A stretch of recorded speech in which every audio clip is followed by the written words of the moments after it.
My name is Abigail Stewart, and I was born with a silver spoon in my mouth, as they say. Not that I realized it at first. When you grow up wealthy, you think everyone lives like you do. Our family owned the largest chain of pharmacies in the state, Stewart Pharmaceuticals. It wasn't just a business, it was my grandfather's legacy. He built it from nothing, and my father David inherited it when I was just a kid. The business became my father's whole identity. He'd walk into our massive Victorian house after work, loosen his expensive tie, and start talking about profit margins, before even saying hello. Another record quarter, he'd announce at dinner, while my mother Margaret nodded approvingly, adjusting her pearl necklace. This is what I'm going to pass down to my children someday. My older brother James would just push his food around the plate during these conversations. Even at 12, while I was still playing with dolls, he was more interested in ancient civilizations than profit margins. He'd try to change the subject to his latest archaeological discovery from the backyard, but Dad would just wave it off. I was different, though. Even as a kid, I loved helping out at the pharmacies. By the time I was 14, I knew all our regular customers by name and could recite our inventory like the alphabet. Dad noticed. Now that's my girl, he'd beam when I'd tell him about helping an elderly customer find the right medication or suggesting a new display arrangement that increased sales. She's got business in her blood. The shift happened gradually. As James buried himself deeper in history books and archaeological journals, Dad started bringing me to business meetings. By 16, I was doing inventory counts and helping with basic accounting. "Watch and learn, Abigail," Dad would say, showing me how to review contracts. "This will all be yours someday." My mother was thrilled too. Finally, someone to carry on the family tradition properly, she'd say, giving me expensive business suits for my birthday while James got cheap history books. I remember the day James announced he was going to study archaeology in college. We were having dinner in our formal dining room, the one with the crystal chandelier that cost more than most cars. "You're what?" Dad exploded, his fork clattering against the fine china. "No son of mine is going to waste his life digging in the dirt." "David, please," Mom tried to calm him down, but her face showed she agreed with him. "It's what I love, Dad," James said quietly but firmly. "I've already been accepted to the program, and Professor Anderson says I have real potential." "Potential to be poor," Dad shouted. "We're business people, not dirt scholars." I watched James's face set in that determined way I knew meant his mind was made up. "Then I guess I'm not a business person," he said, standing up from the table. That was the night everything changed. Dad turned all his attention, and expectations, to me. I was no longer just the backup plan, I was the future of Stewart Pharmaceuticals. The pressure was intense, but I loved it. Or at least, I thought I did.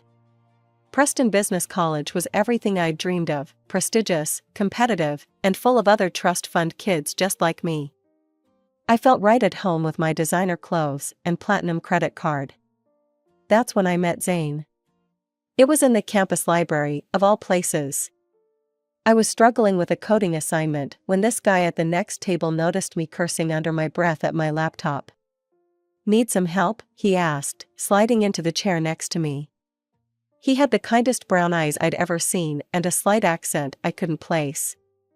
That's how it started. Zane was brilliant, he'd gotten a full scholarship to study computer science and was at the top of his class. Everyone knew him, professors would use his projects as examples, other students would fight to have him on their team for group assignments. But he was so humble about it all. It took me 3 coffee study sessions to work up the courage to ask about his background. He told me matter-of-factly about his parents immigrating from Syria when he was little, about his dad working security and his mom cleaning houses. How he'd been coding since he was 12, teaching himself on a second-hand laptop. "I used to do freelance work after school," he said. "Had to help with the bills, you know?" I didn't know, actually. I'd never had to worry about bills in my life. But something about the way he said it, no self-pity, just stating facts, made me admire him even more. We started dating a month later. Zane was different from the rich boys I'd grown up with. He opened doors because he was genuinely polite, not because etiquette class had drilled it into him.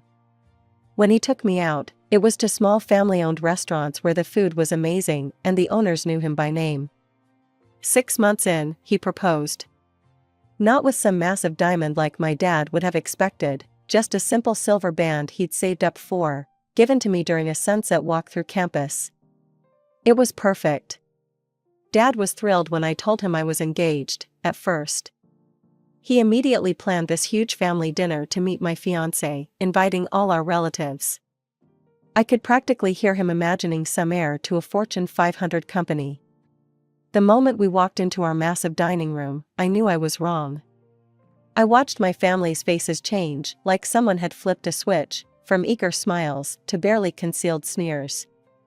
My Aunt Patricia actually clutched her pearls. Mom's champagne glass froze halfway to her mouth. The silence was deafening until Dad cleared his throat. The sound echoed through our massive dining room like a gunshot. I could feel Zane's hand tense in mine under the table. "So, young man," Dad said in that condescending tone he usually reserved for his employees, drawing out each word like he was speaking to a child, "tell us about your background. Where exactly are you from?" Zane sat up straighter, maintaining his dignity despite the hostile atmosphere. I admired how he kept his voice steady and respectful. "My parents immigrated from Syria when I was young, sir. We've been here since I was 6. "And what do your parents do?" Dad pressed, his lip curling slightly. The crystal chandelier above us cast harsh shadows across his face, making him look almost sinister. "My father works as a security guard at Atlantic Corp, and my mother works as a cleaner," Zane answered honestly. His voice remained firm and proud. "I've worked part-time jobs since I was old enough to help support them. But I was fortunate to earn a full scholarship to Preston." My mother practically choked on her wine and grabbed her water glass, taking desperate gulps. The pearls around her neck trembled with each swallow. Aunt Patricia and Uncle George exchanged meaningful looks, while Cousin Rebecca actually snickered behind her manicured hand. Dad's face was getting redder by the second. The vein in his forehead, the one that only appeared when he was truly angry, began to pulse. "Well," he said, pushing his plate away with such force that the expensive china rattled, "I hope you understand, young man, that my Abigail is accustomed to a certain lifestyle. She's never wanted for anything. How exactly do you plan to provide for her?" Before I could jump in, Zane responded calmly, his composure a stark contrast to my father's growing anger. "I'm already successfully trading in cryptocurrency markets, Mr. Stewart. I built a substantial portfolio, and I'm developing plans for my own tech startup." "Cryptocurrency?" Dad interrupted with a harsh laugh that echoed off the mahogany-paneled walls. "You mean like what that scammer sold to Aunt Martha? The one who cleaned out her savings account?" His voice dripped with contempt. "Dad, that's completely different," I tried to explain, my heart pounding. "Zane's actually incredibly knowledgeable about blockchain technology. He's even been asked to speak at tech conferences." "Enough." Dad slammed his hand on the table, making the crystal glasses rattle and the silverware jump. The sound made everyone at the table flinch, except Zane. "I know a con man when I see one. Your Aunt Martha thought she knew better too, didn't she?" "Mr. Stewart," Zane attempted to explain, still maintaining his composure even as my father's face grew darker, "I understand your concerns, but I assure you—" "No, you don't understand." Dad stood up, his chair scraping against the hardwood floor with a screech that made my teeth hurt. He towered over the table, his hands planted firmly on the white tablecloth. "You're not suitable for my daughter. You're a migrant from a poor family. You don't understand our values, our way of life. You're not one of us." I watched in horror as my father, the man who'd taught me about business ethics and professional conduct, showed his true colors. The worst part was seeing how the rest of my family nodded along, as if he was just saying what they were all thinking. Dad wasn't done. His face twisted with rage as he jabbed his finger in Zane's direction. "I see right through you, you know that? You're just another gold digger with a sob story, trying to get your hands on my daughter's inheritance. David, please, Mom interrupted, but not to defend Zane. She turned to me with what she probably thought was a motherly expression. Honey, you're too young for marriage. Finish college first, come work at the company like we planned. There's plenty of time to think about marriage, with someone more suitable. Uncle George cleared his throat. He's probably just after the pharmacy chain, David. These people are clever that way. Remember the Martinez boy who tried dating Rebecca? Aunt Patricia chimed in, talking about Zane as if he wasn't even there. Same thing, all charm until they get what they want. I watched Zane's face as my family continued their verbal assault. He sat perfectly still, his expression composed, but I could see the slight tightening around his eyes, the way his knuckles whitened as he gripped his water glass. What kind of future could you possibly offer her? Dad sneered. Living in some tiny apartment, eating microwave dinners, while you waste time on your imaginary internet money? That was it. Something inside me snapped. I stood up so quickly, my chair fell backward with a crash. Stop it. All of you, just stop. My voice shook with rage. You should be ashamed of yourselves. You're acting like entitled, prejudiced snobs. Abigail, Mom gasped, clutching her pearls. No, Mom, I'm done. I reached for Zane's hand. I've never been more embarrassed to be part of this family than I am right now. Come on, Zane, we're leaving. We walked toward the door, heads held high, while my relatives muttered and whispered behind us. Dad's voice boomed through the foyer as we reached for our coats. You walk out that door with him, Abigail, and you'll regret it. Do you hear me? After everything we've invested in you? All the money we spent on your education, your future? You owe us. I turned back one last time, meeting his furious gaze. The only thing I owe you is the courtesy of walking out instead of telling you exactly what I think of you right now. I heard him shouting about debts and obligations as we walked to Zane's car, but I didn't look back. Some debts, I was learning, weren't worth paying. A year flew by like a dream. Zane and I finished college, him with highest honors in computer science, me with my business degree. We'd moved into a modest apartment, and despite my family's dire predictions, we were happy. So when Zane suggested we stop waiting and get married that summer, I didn't hesitate. I spent hours crafting the perfect wedding announcement for social media. I posted a beautiful engagement photo of us, with a heartfelt message about love transcending boundaries. The responses started rolling in almost immediately. Not congratulations, attacks. Cousin Rebecca, I can't believe you're still with that fortune hunter. Count me out. Aunt Patricia, your poor parents must be so disappointed. We raised you better than this. Uncle George, no self-respecting steward would attend this travesty.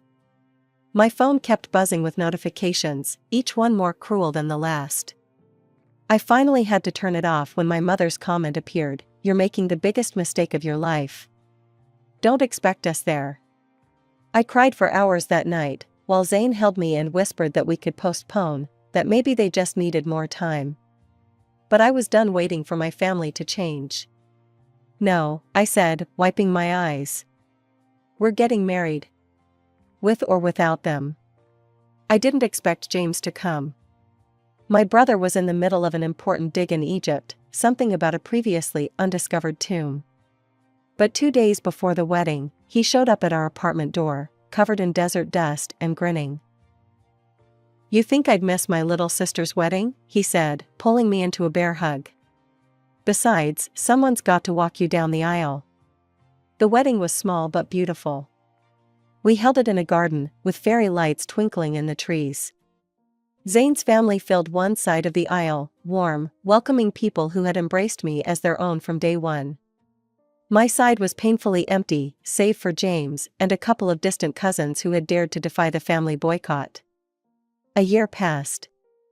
Zane's tech career was taking off, and I'd started my own small business consultancy. We were building our life together, brick by brick, without any help from the Stewart fortune. Then the invitation came. Your presence is requested at the 60th birthday celebration of David Stewart. My hand shook as I read it. After all this time, were they finally ready to make peace? I showed it to Zane, who squeezed my hand. It's your call, love, he said softly. But whatever you decide, we face it together. The night of the party, we dressed our best. I spent hours picking out the perfect gift, a rare first edition of my father's favorite business book, something that showed I still remembered, still cared. We walked into that familiar house, my heart pounding with nervous anticipation.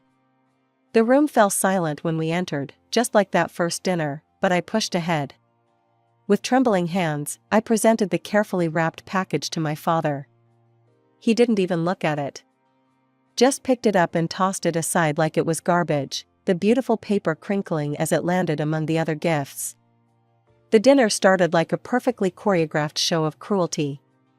Every question, every comment was designed to wound. I watched in horror as my family took turns trying to break my husband's spirit.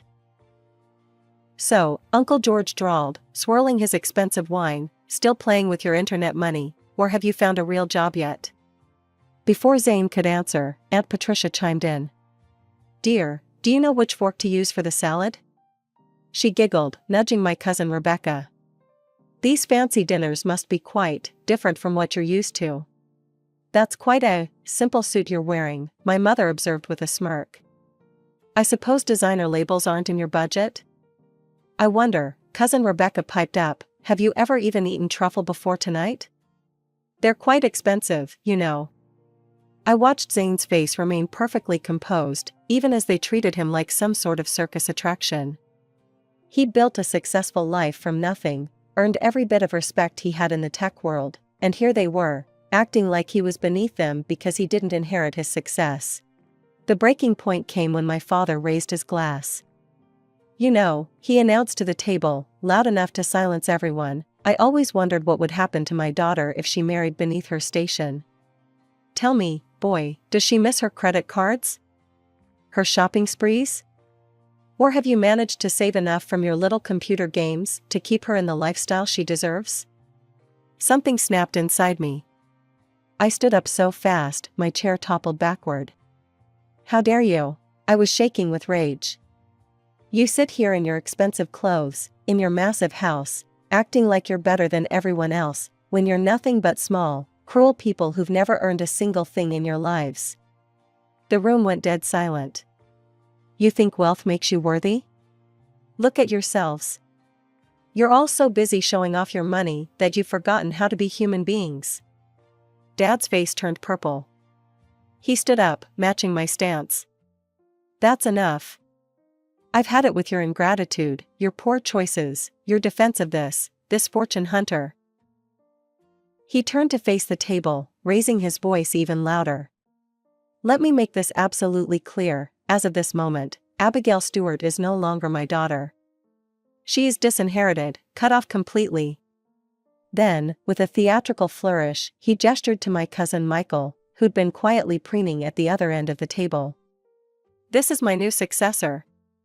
My nephew, who understands the value of family tradition, of maintaining our standards.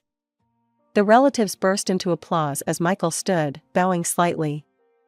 Thank you, Uncle David. I won't let you down like some people have. I looked around the table at these people I'd once called family. At my mother, clapping enthusiastically for my replacement. At my cousins, smirking with satisfaction. At my aunts and uncles, nodding approvingly at my public humiliation. Come on, Zane, I said, taking my husband's hand. We're done here. Permanently. The next few years passed like a whirlwind. Zane's cryptocurrency investments had been just the beginning. He used that capital to launch his own tech company, developing innovative AI solutions for businesses.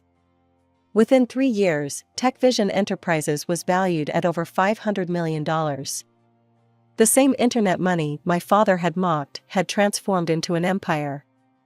I watched with pride as my husband's name began appearing in business magazines and tech journals.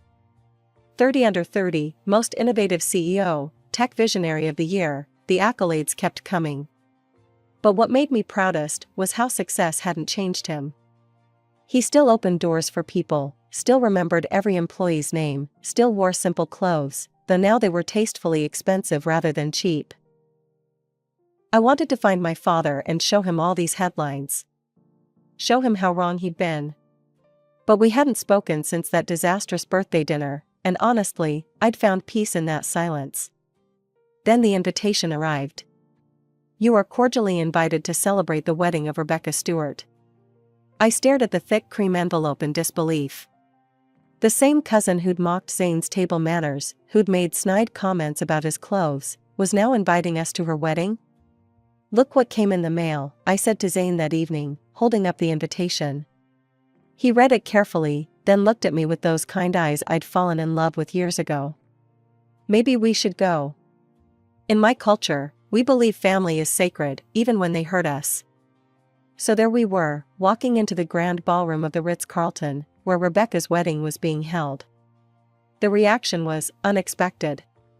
Oh my God, is that Zane Hassan? The TechVision CEO? Did you see his interview in Tech Weekly?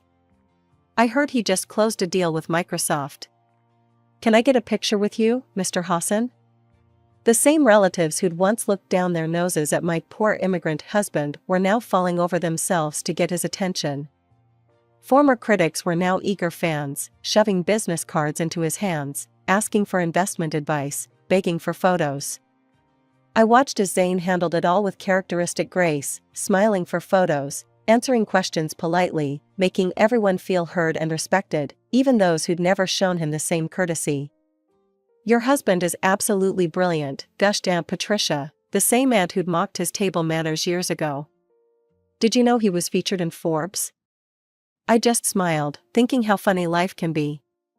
The fortune hunter they'd accused him of being had built his own fortune, bigger than anything the Stewarts had ever imagined. But unlike them, he wore his success with humility and kindness. I should have known something was off when my parents made a beeline for our table. Mom was wearing her most ingratiating smile, the one she usually reserved for wealthy potential investors, while Dad had plastered on his best business face.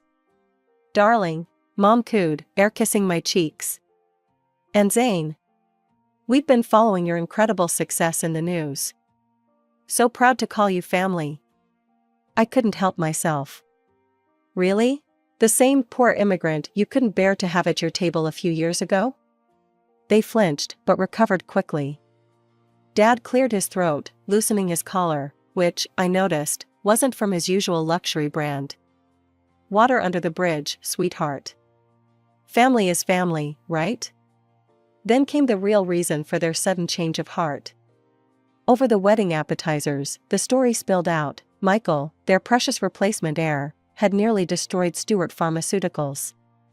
In his eagerness to cut costs, he'd signed contracts with shady suppliers. Now they were facing multiple lawsuits for selling counterfeit medications. The FDA is investigating, Dad said, his voice dropping to a whisper. The banks won't touch us. We're in trouble, princess. The legal fees alone. Mom dabbed at her eyes with her napkin. We've had to mortgage everything. Dad reached across the table, placing his hand over Zane's. Son, I know we got off on the wrong foot, but you're family. And family helps family, right? We just need a loan to tide us over. A few million should do it. I saw Zane's face soften with sympathy. My husband, always so quick to forgive, was already reaching for his checkbook. I placed my hand over his, stopping him. Family helps family? I repeated, my voice ice cold. Funny, I remember you specifically saying we weren't family anymore. In fact, didn't you disown me? Twice? Now, Abigail, Dad's voice took on that warning tone from my childhood, after everything we'd done for you. You taught me some valuable lessons, Dad, I cut him off. Like how not to give money to strangers. Isn't that what you always said? His face turned that familiar shade of purple. You ungrateful little. And about keeping high standards, I continued, my voice carrying just as the wedding DJ asked everyone to raise their glasses to the happy couple. So I'm sorry, but I don't associate with people who sell fake medications to sick people just to save a buck. Dad exploded, jumping to his feet. How dare you? After everything I've done for you. I raised you, educated you. And disowned me, I finished, standing calmly. Twice. Let's make it 3 times. You can disown me again if you'd like, but it won't change my answer. Taking Zane's hand, we walked out of the reception, my father's curses following us just like they had years ago. Only this time, I was smiling. That was 3 years ago. James keeps me updated on family news, not that I ask. The mighty Stewart Pharmaceuticals went bankrupt. The mansion where I grew up was sold at auction. Dad and Mom downsized to a condo, selling their luxury cars and Mom's precious jewelry to pay legal fees. Sometimes I think about that dinner years ago, when Dad called Zane a fortune hunter. Life has a funny way of showing us who people really are. My poor immigrant husband built an empire through hard work and integrity, while my respectable family lost everything through greed and shortcuts. But you know what? I learned that real wealth isn't about money at all. It's about having people in your life who stand by you when it matters, who lift you up instead of tearing you down. By that measure, I'm the richest woman in the world.